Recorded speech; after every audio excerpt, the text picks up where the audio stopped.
Use good news. So we talked about this a couple weeks back. We've built an industry now with news that is just absolutely hinging on the negative.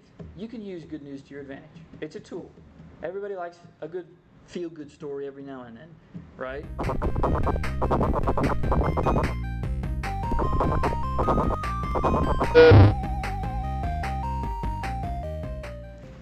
Let's get started. Here's the agenda. It's a really, really brief lecture, and I'd like to think that I did that on purpose so we can all work, because I'm going to give you all a little rundown. So we're going to be doing peer reviews for the lab exit tickets, right? So I really hope you'll have some drafts to be able to do peer reviews, because I need to see them like 99% done by the end of this class. So we're going to power through this lecture. Yeah, I know, right? So let's get to it. We're going to go over beat reporting, and I think she's going to go over this in lecture. So, and then we're some updates and reminders. By the way, I'd prefer to see them 100% done, the peer reviews. So let's just go ahead and get into it. So beat reporting, they are consistent areas of coverage. So we mean consistently in that definition specifically. So it's like if you get assigned or you want to do a beat reporting, you just hammer home the exact same idea constantly, per week, per month, whatever. So there's great pros with beat reporting. You become an expert in a specific industry. We'll get into some examples in a minute. You build relationships. This is a skill, by the way, building relationships. You grow sources. You kind of cultivate them. So cultivate consistent sources. And when you build relationships with these sources, a lot of times you will get really, really good info. You'll get info maybe people haven't heard yet. That's why it's good to have friends in high places, right? So here's some examples of beat reporting. We'll get into some more later. Police, they've got beat reporting, consistent areas of coverage, court systems, city councils, so updates, stuff like that. Pros, you build rapport with sources, you gain exclusive information. I've noticed that at our age, a lot of people don't really know how to build relationships, especially professionally. So if I were y'all in y'all's shoes and I talked to an expert source, in 3 months I'd call them again, just say thank you. Hey, you remember me? I did an assignment with you and I still really appreciate your help. That's how you build rapport. A lot of times people just kind of use each other for the information and then never speak again. I guarantee you they're going to be surprised. So I would think about that if I were y'all. Constantly update the public. So this is, are y'all in PR? Are some of y'all in PR? Who's in PR? Yeah, some of us? Okay. So this is like one of the first things they teach us. Communicate early and often. It's the exact same thing as beat reporting. You specialize, I talked a little bit about that, in a specific industry or a specific subject with beat reporting, and it's efficient and effective. It's really straightforward when it comes to beat reporting. It's get the exact information you need to get out to the people you need to get it to in as short, as sweet as possible. I hate this slide. Look at all these words. These are just the types. So business, courts, education, entertainment, government stuff. This one's big, science and tech. So think of this kind of like you sign up for those email updates.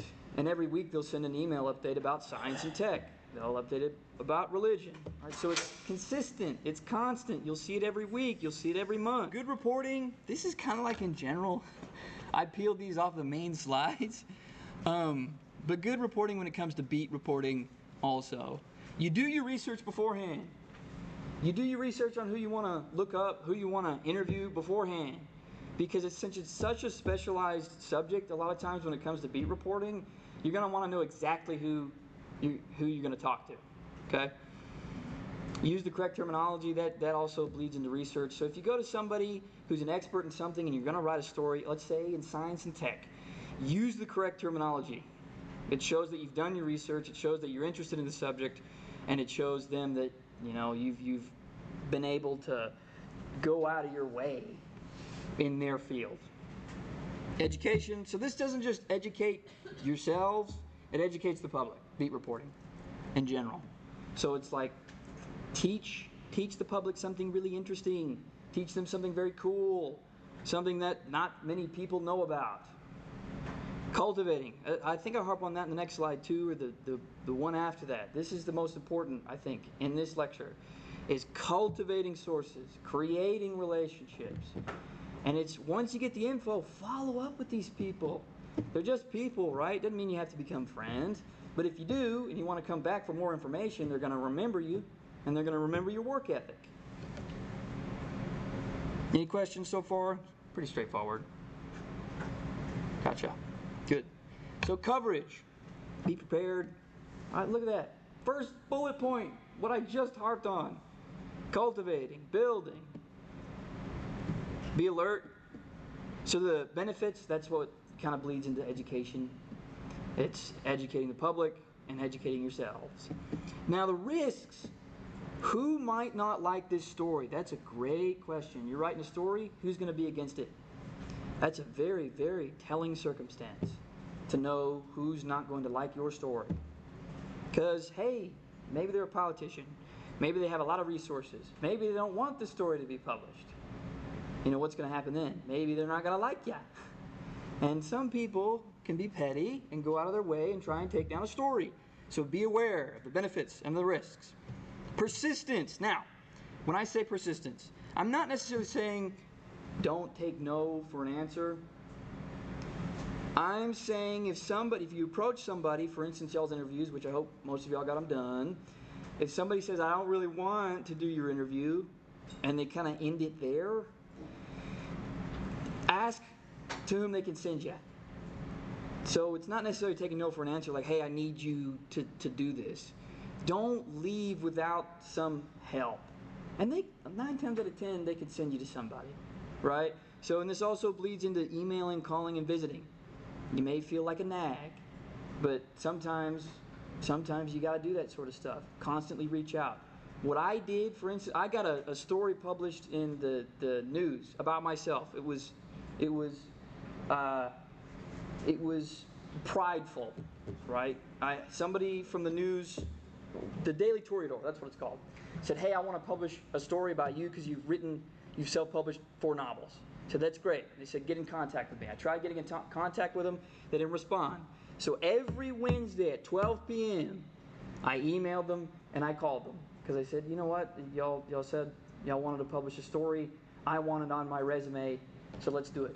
Eventually, they gave in. They published a story about me. You can find it online. It's cheesy and it's straightforward, but hey, I got it on my resume. Be present. Personal contact, that goes into building relationships. Be accurate, repeat and clarify yourself. Make sure everybody knows what you're talking about, especially in the interviews. Be skeptical. You're a reporter, not a participant. And then you write for your readers, not for your sources. So that bleeds into maybe a source accidentally gave you some information they probably shouldn't have. If it's interesting, maybe you ought to put it in the story, even if they don't like it. Okay? Tips and tricks. Follow up. My goodness, I've already talked about it. Follow up with your sources. Use good news. So we talked about this a couple weeks back. We've built an industry now with news that is just absolutely hinging on the negative. You can use good news to your advantage. It's a tool. Everybody likes a good feel-good story every now and then, right? Use the human spirit. That's a great point. We're pretty resilient as a species in general. So use that to your advantage. Show people how cool the human spirit is, how tough we are, what we go through. Okay? Ask questions. What's the importance? Has this been done? I think Professor Holt will go into this a little bit more in depth as far as these questions. How can I reinvent this, right? So how do you cultivate it to the readers? Is a good question. This is really important. So I see a lot of eyes on computers. If there's one thing that I want y'all to remember, it's this slide. So I want to see some eyes. Okay? Eyes. Thank you.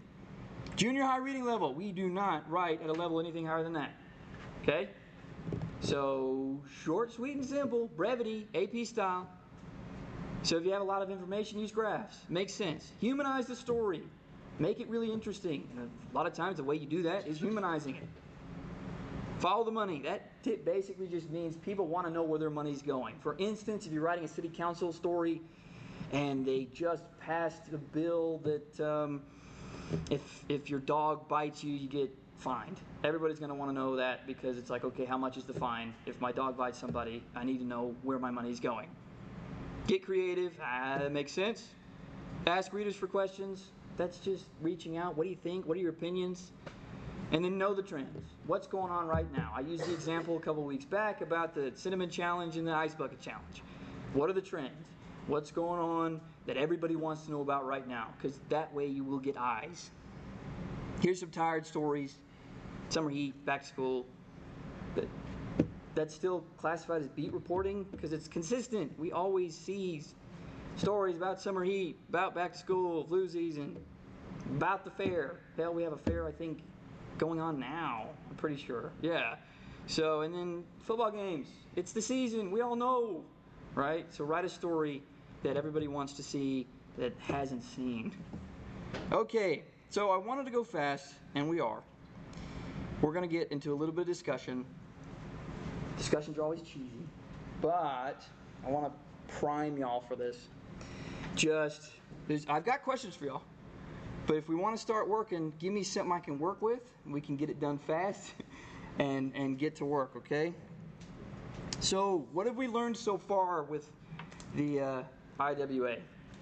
Off the top of your head. AP style's hard. It is. It's hard to debrief. Yes. Because I'm used to writing like informing or not. Sure. Just going into more detail and meeting a word count. Mm-hmm.